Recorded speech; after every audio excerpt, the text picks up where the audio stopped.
मित्रांनो, भाऊच्या धक्क्यावरून जोरदार अपडेट येतेय. भाऊच्या धक्क्यावर रितेश भाऊ, राखी सावंत, दीपाली सय्यद, तन्वी कोलते आणि राकेश बापट यांच्यावरती खूप जास्त रागवलेले आहेत. नक्की काय झालंय जाणून घेऊया या व्हिडिओमध्ये. तर भाऊच्या धक्क्याचं शूटिंग सुरू झालेलं आहे आणि सुरुवातीलाच भाऊंनी रोशनला जो हमाल बोललं गेलं होतं, हा मुद्दा काढलेला आहे आणि हा मुद्दा रितेश भाऊंना अजिबात सुद्धा आवडलेला नाहीये. रितेश भाऊ यांनी स्पष्ट केलेलं आहे, की हमाल हे प्रोफेशन माणसाला त्याच्या परिस्थितीमुळे निवडायला लागतं. कोणीही करिअर म्हणून हमाली करत नाही.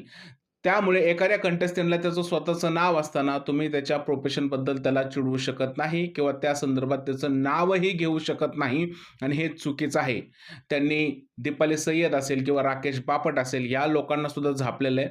त्यांचं असं म्हणणं आहे, की राखीने चूक केली, पण तुम्ही त्या राखीच्या चुकीला सपोर्ट केला. यामध्ये तुम्ही सुद्धा खूप चुकीचं दिसलेलं आहे. तुम्हाला हे वागणं शोभत नाही आणि अशा पद्धतीच्या वागण्यामुळे लोकं तुम्हाला बाहेर पसंत करत नाही. हे मी बोलत नाही, तर बाहेर काय चाललंय हे तुम्हाला मी सांगतोय. अशा प्रकारे रितेश भाऊंनी राकेश बापट, दीपाली सय्यद, राखी आणि तन्वीला झापलेलं आहे. आता रितेश भाऊंच्या या बोलण्यानंतर या चौघांचे चेहरे पडलेले आहेत.